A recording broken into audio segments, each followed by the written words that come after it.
Bonsoir à tous ou bonjour à tous, ça dépend à quel moment de la journée vous êtes. On se retrouve pour une nouvelle vidéo Breaking News. Ça sera la vidéo numéro... C'est 4ème Breaking News depuis que je fais cette chronique. Vous êtes toujours aussi nombreux à regarder. Là je vois presque 4000 personnes ont regardé le dernier. Donc 4000 le dernier, 5000 l'avant-dernier et...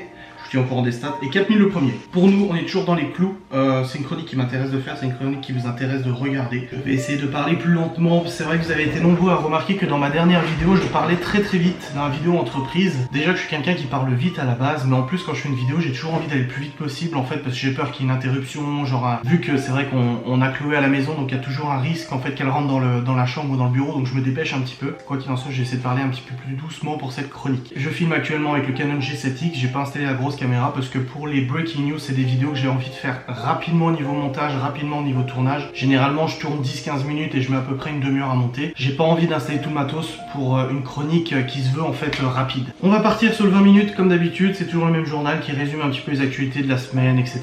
Et on va commenter ça ensemble. Avec ou sans Bolsonaro, les Brésiliens veulent surtout un meilleur avenir. Le candidat d'extrême droite s'est imposé dimanche au second tour avec 55% des voix. Je n'ai absolument pas suivi les élections brésiliennes, donc je peux pas vous commenter ça. Je pense que les gens dans le monde, tous les gouvernements, enfin tous les gouvernements, les personnes qui peuvent être dans une démocratie où ils ont le droit de s'exprimer et de voter, ont envie de tout essayer pour essayer de changer les choses. C'est que le monde va mal, et du coup on essaie les communistes, on essaie l'extrême droite, on essaie le centre, on essaie le mélange de tout, on essaie de quitter l'Union Européenne, on essaie d'y rester.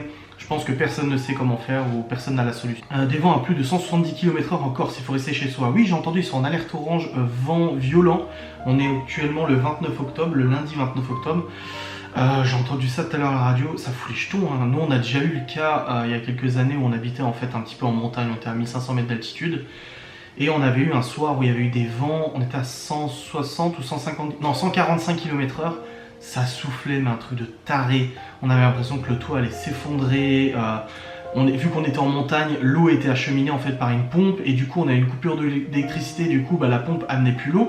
Donc au final, on n'avait ni électricité, ni eau. Ça a été un enfer, cette tempête. Et j'imagine pas les gens qui vivent ça. Le corps d'un jeune homme de 18 ans tué par balle retrouvé chez sa sœur. C'est un fait divers, apparemment c'est en France, c'est en Seine-Saint-Denis. Le corps d'un jeune homme de 18 ans tué par balle était retrouvé sur la terrasse de l'appartement de sa sœur. Il était accompagné d'un des neveux dans le salon. Il a entendu une détonation. Apparemment il s'est suicidé apparemment. Mais une enquête pour homicide quand même, enfin bref. Encore un fait divers, c'est super, ça donne toujours très envie de proposer ce monde à nos enfants. Bon, après les suicides, les homicides, ça a toujours existé, hein, je dis pas ça, mais vu que les médias nous le rapportent, on s'en rend compte de plus en plus. Encore 11 000 foyers sont privés d'électricité après le passage d'Adrien. Oui, nous on a eu le cas, hein, comme je vous l'ai dit, avec la tempête qu'on avait eue, il y avait eu neige plus vent et on s'était retrouvés pendant un bon 30 heures sans électricité, sans eau, sans chauffage, sans rien. Et tout ce qu'on avait dans le frigo, les 200 balles de course qu'on avait fait sont partis en fumée. Donc je sais qu'on aurait pu faire appel à l'assurance habitation et tout ça. Mais le problème c'est que l'agence qui nous a loué en fait le bien, nous a loué le bien sur un compteur de chantier. Nous on le savait pas, le jour où on a pris les clés, elle nous a dit au fait au cas où votre compteur d'électricité n'est pas encore installé, vous êtes sur le compteur de chantier. Mais c'est pas grave, ça vous change rien, au contraire vous payez pas d'électricité. Alors nous on avait déjà posé notre préavis, on avait déjà les cartons qui étaient prêts, on pouvait pas refuser. Et du coup en fait dès qu'il y avait un coup de vent de la pluie haute, le truc il sautait, dès qu'on mettait le chauffage en route en même temps que la gazinière, ça sautait, c'était, enfin la gazinière, la plaque électrique, c'était un enfer. Et du coup le compteur il avait carrément pété. Donc on avait tout perdu dans le frigo, donc on n'a pas pu faire appel à l'assurance habitation puisqu'ils nous auraient dit qu'on n'était pas conforme au niveau de l'installation électrique. Et on s'est chauffé avec une cheminée au bioéthanol comme on a là, on avait dormi avec les gosses dans la chambre, tous les deux enfants avec nous parce qu'on avait Léo et Libby. Ce n'est pas le shit qui tue nos enfants, ce sont les armes. Je pense que c'est des personnes qui veulent légaliser le cannabis. Non, même pas, c'est quelqu'un qui veut interdire. Oui, non, je suis d'accord que c'est pas le fait qu'il y ait des dealers de drogue qui tuent les enfants, c'est le fait qu'ils soient armés, mais en même temps, de toute façon, qu'est-ce que tu veux faire? Je veux dire, vraiment, je pense que les militaires ont peur d'intervenir, ils ont peur d'intervenir dans les cités, ils ont peur d'aller intervenir dans les zones à risque, et du coup ça donne ça. Ça donne des zones de non-droit, ils se croient tout permis. Je veux dire, toi tu vas faire un excès de vitesse ou un dépassement en ligne continue pour doubler un tracteur, comme ce qui m'est arrivé il y a quelques années. On va t'arrêter comme un bandit, te foutre sur le capot et dire que t'es un taré de la route.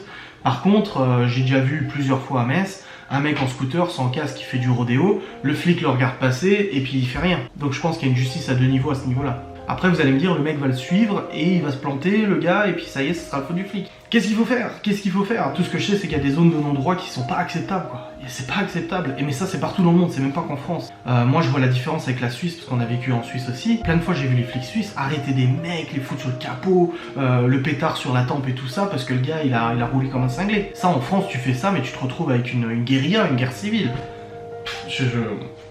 En France, vraiment, je pense que la police est prise à la gorge par leurs limitations. Oui, il y a Théo qui est à la douche. Je pense que la police est prise par la gorge par toutes les limitations qu'ils ont au niveau de leurs droits. Ils n'ont pas le droit de riposter, ils n'ont pas le droit de dire, ils n'ont pas le droit de taper s'ils sont tapés, ils n'ont pas le droit de tirer, ils n'ont rien le droit de faire. Du coup, je pense que ça donne justement des policiers frustrés. Je suis de nouveau là, je suis désolé, je me suis absenté. De toute façon, vous ne verrez pas la coupure, mais il s'avère que Chloé avait fait pipi dans le pot. Elle est actuellement au dodo et du coup, elle nous a appelé parce qu'elle fait pipi dans le pot. Et vu que Maëva est occupée avec les 3 autres en bas, bah, j'y suis allé. Enfin bref, on termine cette petite chronique. Alors on entend Théo qui monte. Vous voyez, c'est ça de tourner une vidéo avec les enfants. Alors on en était où? Il fait du moonwalk à Beaubourg et devient une star d'Instagram. Ok, oui, bon, j'ai rien à commenter là-dessus. Un jeune danseur français a été vu des millions de fois en quelques jours sur les réseaux. Tant mieux, tant mieux pour lui. Comment nettoie-t-on une prison infestée de punaises de lit? Oh, l'enfer! Une 60aine de détenus ont été touchés. Ah, c'est l'enfer, les punaises de lit, on n'en a jamais eu. De punaises de lit, on n'en a jamais eu, heureusement, parce que je sais pertinemment, je participe à des forums comme jeuxvideo.com, etc. Il y a souvent des étudiants au Crous qui se retrouvent en fait avec des lits infestés de punaises de lit. Et c'est un enfer à enlever ça. Et nous, ça nous est déjà arrivé à dormir une fois dans un lit infesté. Je m'en souviens, on avait dormi dans un espèce de château, si vous voulez, où il faisait maison d'hôte. Et le lit, en fait, je pense qu'il y en avait parce que je me suis réveillé le matin avec plein de morsures sur les bras, ça me grattait et tout. Je pense que c'était ça. Mais nous, perso, on n'en a jamais eu. Le OnePlus 6T à la conquête de l'Ouest le 6 novembre, à partir de 559 € pour la version 128 Go. Ouais, bon, j'ai jamais regardé le smartphone OnePlus. Tout ce que je sais, c'est que le P20 Pro ou le Mate 20 m'intéresse fortement. Mais bon, j'ai déjà le S8 Plus, ça sera abusé de changer maintenant, quoi. Twitter pourrait supprimer le bouton like pour créer un climat plus sain. Honnêtement, Twitter, modère un peu ton contenu et ça ira très bien. De nouveaux jurés font oublier les polémiques d'incroyable talent. On a Hélène Ségara, Eric Antoine pour cette 13e saison. Et 2 autres jurés qui reviennent, ouais, parce qu'il y a eu la polémique de Gilbert Rozon qui a été au cœur d'une polémique d'harcèlement sexuel l'année dernière. Du coup, ils avaient zappé toutes les vidéos, tous les passages des qualifications. Ils avaient tout de suite mis la demi-finale et du coup, nous, on n'avait pas regardé. Parce que franchement, ce qui est le plus drôle, c'est les qualifications. Donc je suis content que ça revienne cette année. La saison 2 des nouvelles aventures de Sabrina l'apprentie sorcière est déjà en tournage. Je veux regarder cette série.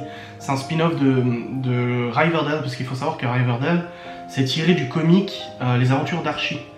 Et Archie dans le comic, donc Archie comme dans Riverdale, il se bat contre des trucs paranormaux, machin, etc. Et il est le cousin de Sabrina l'apprentie sorcière. Donc ils ont fait un spin-off et moi je veux le regarder. Je pense qu'il est super et je veux le regarder. Et bien voilà, j'ai fini pour les news de cette semaine, en tout cas qui étaient enregistrées là. Je vous remercie d'avoir regardé cette chronique. J'espère qu'elle vous a à nouveau plu, que les sujets vous ont intéressé.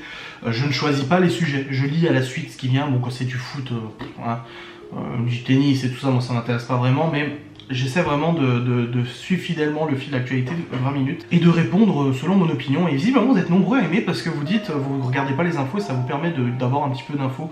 Après, comme je vous le dis tout le temps, faites super attention à ce que vous voyez sur internet. Faites très attention à ce que vous lisez sur les réseaux sociaux, Facebook, etc. Les soi-disant news que vous voyez qu'en fait ce sont des fake news, ou même les médias. Vous voyez, si vous avez l'œil un petit peu, vous vous rendez compte qu'en fait les discours sont un petit peu manipulés, que les choses tombent un peu bizarrement au même moment, des trucs comme ça.